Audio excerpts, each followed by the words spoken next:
this topic of transhumanism is one that I think is going to be increasingly important for us as Christians and theologians to think about, because whilst I would guess that most people, if you surveyed people in the street, have never heard of the term transhumanism, transhumanist ideas, the transhumanist worldview is increasingly manifesting itself in popular culture, and in all sorts of ways in which people are starting to invest hope in technological progress. And so I think it's well worth taking a bit of a deep dive into the sort of metaphysics of transhumanism, its account of what it means to be human, if you like, its theological anthropology, and actually to set that side by side with the Christian account of what it means to be human. So, as I said, I don't think that most people, if you sort of did a straw poll, would have heard of the term transhumanism. But they would have heard of people like Elon Musk, who have been increasingly espousing transhumanist ideas. So, Musk has been talking about the need to develop brain-machine interfaces so that we can sort of interact increasingly with the internet just kind of by thinking about it. So without needing the intermediary of some kind of external device. He's also been talking about the need for humanity to colonize other planets and so on. So, and also increasingly there are films and TV series that are exploring transhumanist themes. Black Mirror is a really well done Netflix series. And it's certainly, I wouldn't say, is endorsing transhumanism. It's if anything, kind of taking quite a satirical, dark look at what would happen if various technologies that are not necessarily that far off were to be implemented, such as, for example, in one episode where people have the ability to, they sort of have these cameras implanted in their retinas that enable them to rewind and literally watch the past like a video. And all sorts of kind of unforeseen consequences come from that. There's even been a university set up to explore and promote transhumanist ideas called the Singularity University. And actually a good friend of mine who is in the tech sector and has spent time over in San Francisco says that transhumanism is becoming effectively the de facto religion of the tech sector. Now, as I said, transhumanist ideas are becoming more prevalent in popular culture, albeit not necessarily with that label attached.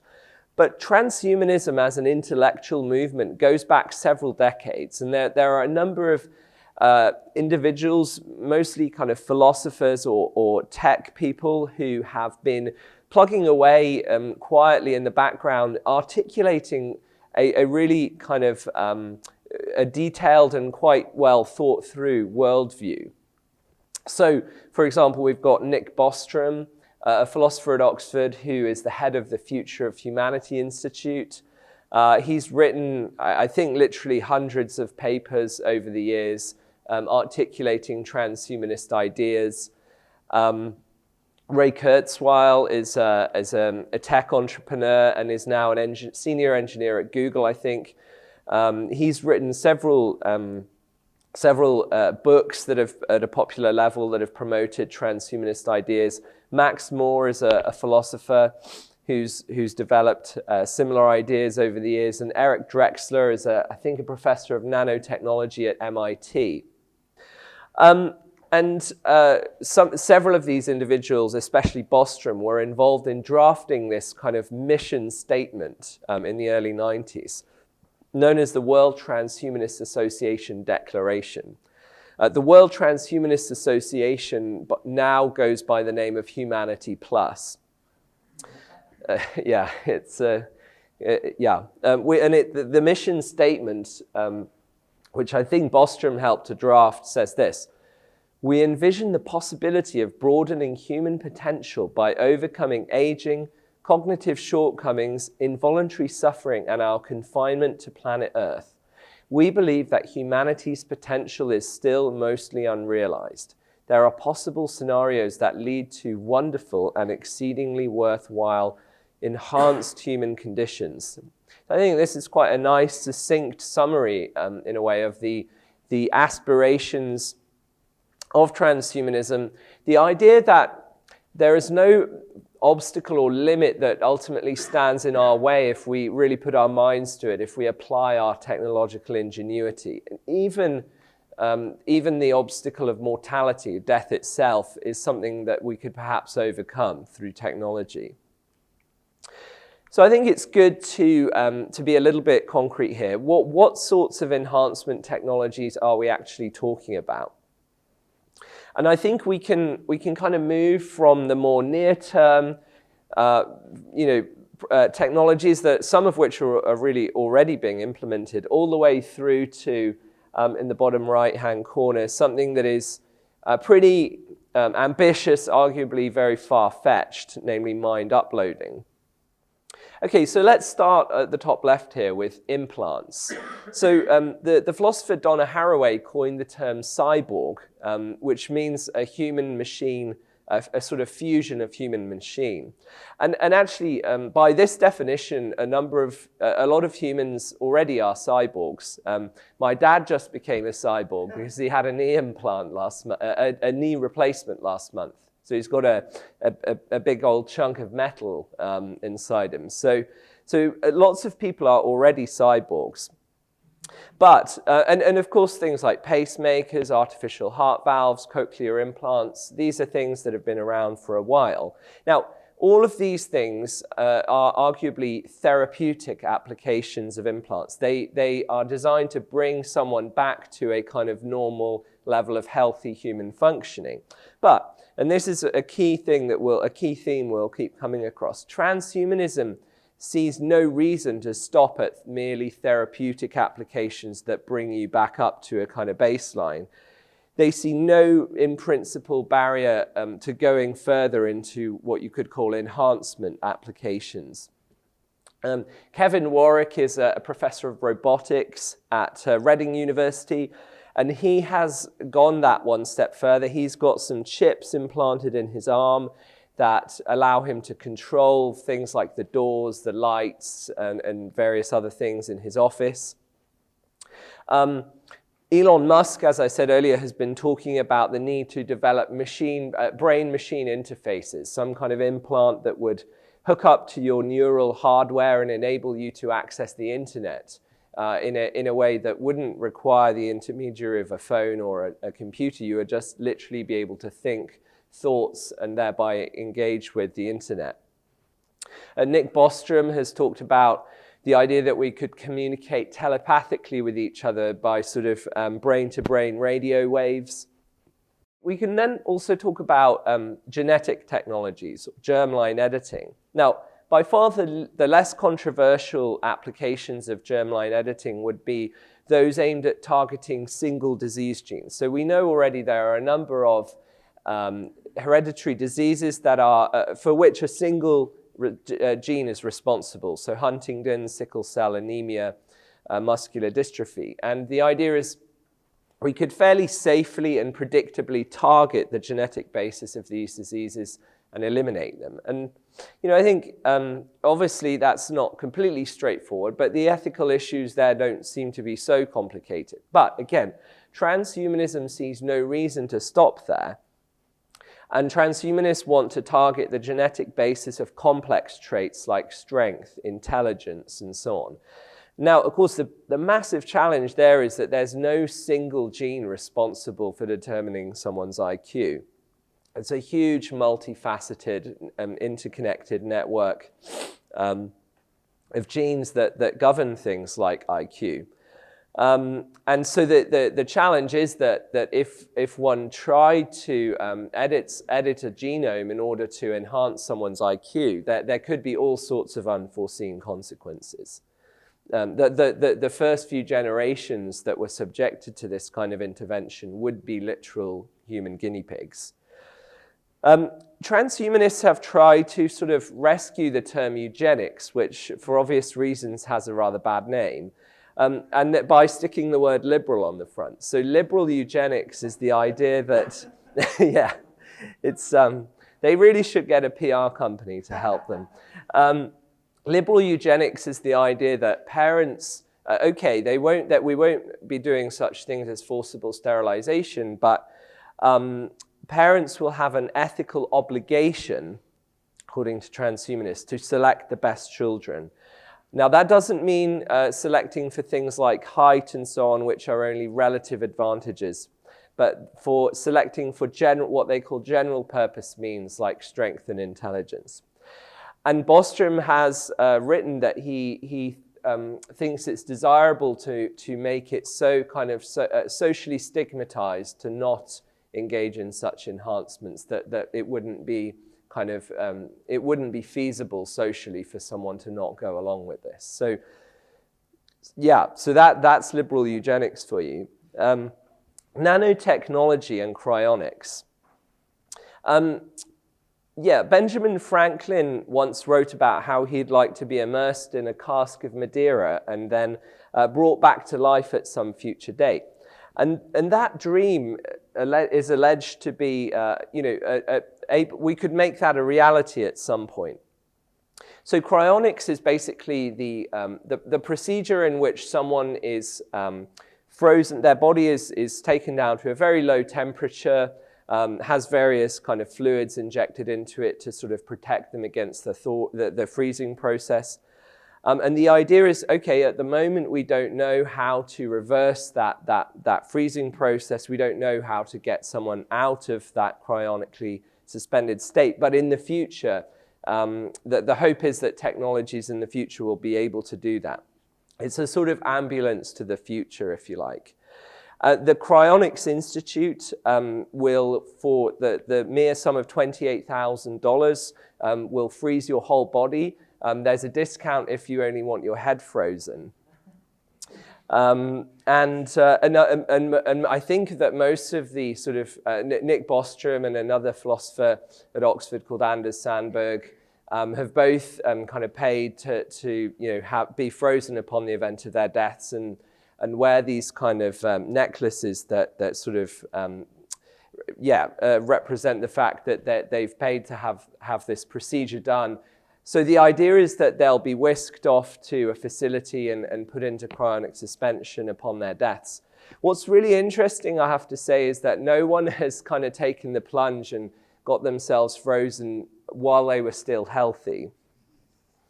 So how is nanotechnology relevant to this? Well, the idea is that, so nanotechnology is the attempt to manipulate matter at tiny scales, so specifically a billionth of a meter scale. So the idea is that in the future, nanorobots, robots that are capable of manipulating matter at those kinds of scales, would be able to sort of enter the bloodstream of the person who's been frozen and basically undo whatever it was undo the damage that killed the person in the first place. Okay, finally, mind uploading. As I said, I think this is the most ambitious, arguably the most far-fetched proposal that's on the table. And the basic idea here is that one would transfer the seat of human consciousness from the biological hardware onto computer hardware, with the ultimate goal of extending life indefinitely. So it's a kind of tech immortality, if you like. Now,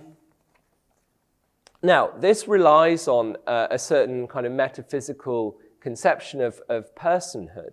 Specifically, it relies on the idea that the mind is a pattern of information. Okay, so think of a physical book, a copy of Jack and the Beanstalk. Okay, now the idea is that physical book instantiates a pattern of information, namely the text of the book Jack and the Beanstalk. And yes, whilst we can destroy that physical book, the pattern of information that is embodied in that book itself could be extracted and embodied in another physical object. Okay, so the idea is that what it is to be me is to be a pattern of information. And that pattern, the thought is, could be extracted from the physical object in which it's currently instantiated, namely a biological brain, it could be extracted from that and instantiated somewhere else in a more durable form. How would that pattern of information be captured and reinstantiated? The details are very hazy, I have to say. So, I mean, Hans Moravec, who's a roboticist, has suggested a kind of destructive scanning where the brain would be sliced up by fine layer by fine layer, and each layer would be kind of scanned by a very kind of fine-grained process until you've captured the data in the whole brain, and then you would sort of you would take that pattern of information and upload it to the cloud, I suppose. I mean, there's huge sort of philosophical questions there. Many people, including many atheist philosophers, are inclined to think that that's just a way to die and have a psychological clone of yourself made at best. Let's kind of zoom out a bit and talk about transhumanism's sort of meta-narrative, by which I mean its big story of reality. Where do humans fit in this cosmos? What is the goal of human existence? And I think this has been elaborated especially clearly by Ray Kurzweil in his book, The Singularity Hypothesis. So the big idea here is that evolution isn't just a process of the emergence of more complex biological life forms from less complex biological life forms. So evolution in that narrow sense is the way in which we're used to thinking about that concept. But for transhumanism, evolution is a sort of all-encompassing concept that goes all the way through from the emergence of, so beginning with inanimate matter, a universe that is completely devoid of life and intelligence, which then gives rise to life, and then intelligent life that is able to reflect on its own existence, i.e. human life, and direct the onward course of the universe's history through technology. So here's a quote from Kurzweil's book, which I think encapsulates this. So he says that a common view is that science has consistently been correcting our overly inflated view of our own significance. But it turns out that we're central after all. Our ability to create models, virtual realities, in our brains, combined with our modest-looking thumbs, has been sufficient to usher in another form of evolution, technology. That development enabled the persistence of the accelerating pace that started with biological evolution. It will continue until the entire universe is at our fingertips. So the idea is that humanity kind of stands at this cosmic crossroads, and the question is, will we take control of our destiny and use technology to bring about this glorious future? So it seems to me that we have here quite a remarkable reversal of the Judeo-Christian creation account. So on the transhumanist picture, the universe started out devoid of life and intelligence. So this is a naturalistic metaphysics. But through the emergence of life on Earth, the universe has begun to wake up, as it were. And if we seize the opportunities that technology offers us, the universe will eventually be imbued with godlike properties. And so Kurzweil at one point poses himself the question of whether God exists, and his answer is very interesting. He says, not yet. So in terms of transhumanism's, if you like, theological anthropology, it's kind of story about what it means to be human. It seems that to me that transhumanism is very unusual among secular worldviews. It's very different from the kind of Dawkinsian naturalistic view that we're accustomed to. So transhumanism has a very definite idea of what it is to be human, and it claims that our human nature gives rise to a very particular moral obligation. So transhumanism claims that there's nothing that is fixed about being human. So it's not essential to have flesh and blood bodies. Death isn't essential to being human. It can be overcome. The only thing about us that is essential to who we are is that as a species, we strive to overcome obstacles. to put it sort of paradoxically, human nature is to overcome nature. Transhumanists like Bostrom love the Prometheus myth. So this is an ancient Greek myth about in which the gods sort of distribute various gifts to the animals, and they give all the best gifts to the non-reasoning animals. So the non-human animals seem to be so kind of well fitted for their environments. They've got everything they need. Most animals, just a few days after they're born, are kind of ready to kind of engage with the world. Humans are sort of naked and impoverished, and this figure Prometheus is desperate to find a way to give humans an advantage, and so he steals fire and wisdom from the gods and gives them to humanity, and then for his punishment he gets his liver pecked out. And this really encapsulates the transhumanist spirit. Prometheus is really the sort of hero of the transhumanist narrative. So the thought is nature has been very stingy to us. It's been very mean. It's put all these limits around us. It's forced us to decay and die and so on. But with our intelligence, we have a way to defy nature by creating technology that enables us to defeat these limitations. And Bostrom goes so far as to claim as that attaining immortality is the birthright of every creature. Okay, so in answer to the question, who am I as a person? The transhumanist answer is that I am a pattern of information, a software file, if you like. And at this moment, this pattern happens to be instantiated in a biological brain, but it need not be. In principle, that pattern could be extracted and instantiated in another, more durable medium. Now, this will be very familiar to you all. I think it's just worth running through very quickly. So, the biblical portrait of humanity, there have been, as you know, kind of three major schools of thought in terms of how to understand what it means for humans to be made in the image of God. So-called kind of substantive or ontological views want to emphasize certain capacities that humans have. So for a lot of the patristic writers, it was our rationality, which was the kind of locus of the image of God in us. So-called functionalist views, and it seems to me that these tend to be favored by biblical scholars when they're trying to think about what it would have meant for the authors of the Old Testament to talk about humans being made in the image of God. So the idea is that the image of God consists primarily in a kind of vocation or a job that God has given humans. The job of kind of being God's viceroy on earth, representing him, partnering with him in stewarding creation and so on.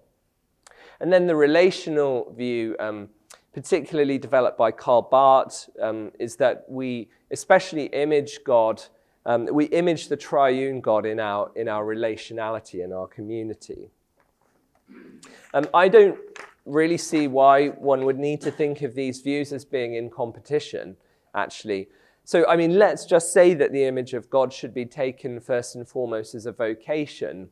Well, presumably that vocation that God has given human beings is one that requires us to be a certain kind of being that has certain kinds of capacities. And moreover, it would make sense that the vocation God has called human beings to is one that necessitates our working together in communities, being relational beings.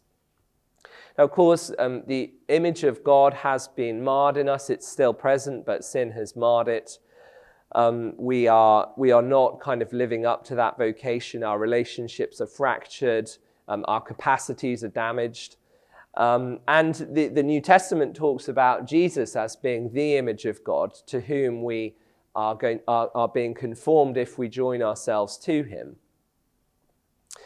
So it seems to me that there are some interesting points of contact between transhumanism and Christianity. And it seems to me that it's no wonder that transhumanism is catching on and is going to appeal to a lot of people, particularly in the West, because in a very real sense, it kind of tries to lay claim to some of the sort of promises in the Christian narrative. It tries to lay claim to some of the attractive features of the Christian narrative about humanity. But of course, it does so in a way that, as we'll see shortly, quite drastically deviates in other ways. So let's just pause a minute to dwell on what some of those points of contact might be. So firstly, both the transhumanist narrative and the biblical one claim that humanity has cosmic significance. And as I said, transhumanism as a secular worldview is quite different from pretty much any other secular worldview I know of, really, in that it unlike, as I said, the sort of naturalistic worldview of someone like Richard Dawkins, who thinks that humans are cosmically insignificant. Transhumanism is very clear. It thinks that humans are cosmically significant. Secondly, both transhumanism and Christianity claim that there is some kind of problem, there's some block, something that is stopping us from stepping into our potential. And thirdly, they both claim that we need to undergo a dramatic transformation in order to be able to realize our potential and enter into everlasting happiness. But just as transhumanism kind of takes up some of the most striking aspects of the Christian story, it completely inverts other aspects of it. And I think that really is why it has such potential to gain traction in the post-Christian West. It kind of it lays claim to some of the attractive features of the Christian worldview, whilst claiming to be able to deliver them via a means which is fully under our control.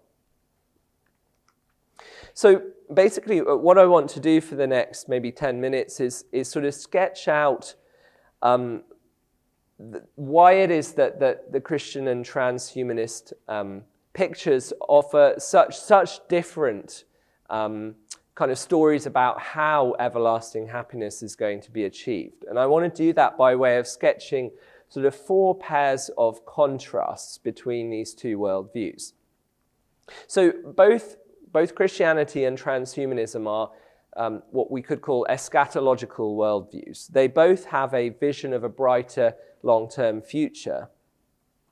But the difference, it seems to me, boils down to 2 fundamentally different stories about the means by which paradise is going to be achieved.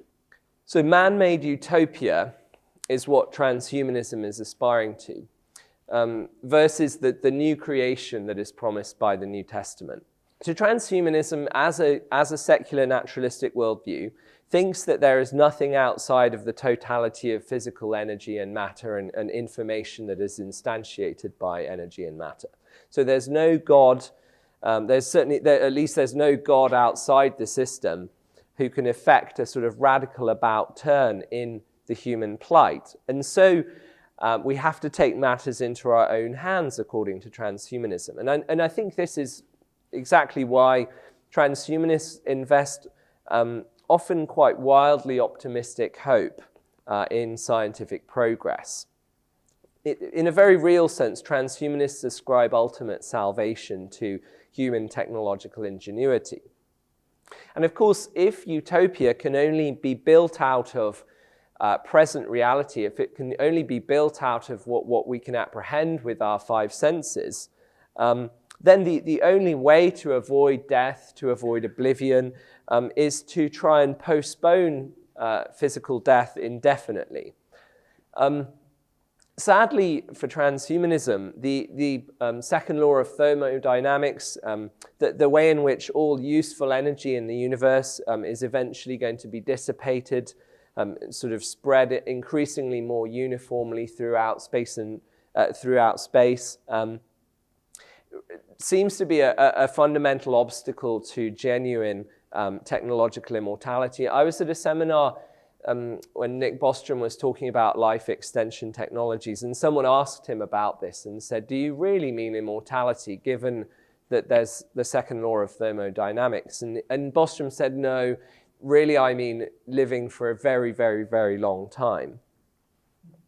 And so Christian eschatology, by contrast, says that the new creation will be established out of that which already exists, or that which already exists will be redeemed and taken up into God's purposes. But it denies that this could be just a sort of extrapolation from present trends without some kind of dramatic intervention from outside the system. And as Paul puts it in Romans 8, that the world is currently subject to bondage to decay, and then only divine intervention can reverse that. The second contrast is between transhumanism's aspiration to perfect our capacities, our strength and intelligence. The New Testament vision in which people who join themselves to Jesus are having their characters perfected.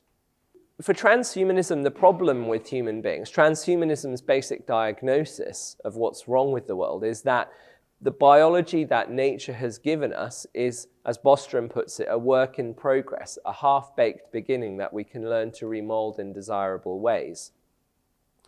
And so technology would seem to be the appropriate fix. It would seem to be the appropriate means for compensating for nature's stinginess to us. The fix is use technology to make ourselves smarter, stronger, and live longer. On the other hand, the Christian narrative, it seems to me, offers a deeper analysis, a deeper diagnosis of the human situation in terms of the fracture and distortion of the relational structures of our existence. And if it's true that the more fundamental problem with humans is not that we're not smart enough or strong enough, but that we are self-centered, as Augustine put it, man curved in upon himself, or that we love the wrong things. If that's the more fundamental problem, then no amount of IQ enhancement is going to fix that. And if anything, actually, extending our powers through the various enhancement technologies we looked at seems likely only to amplify those selfish tendencies. When you think about it, picture the transhumanist utopia in which everyone has uploaded their minds into the cloud, and people sort of have these almost godlike powers. Well, it only takes one person with superhuman powers gone rogue to ruin paradise.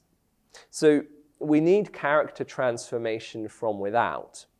The third contrast I want to kind of sketch out is that contrast between the self-preservation that transhumanism aspires to versus the self-sacrifice that is at the heart of the gospel.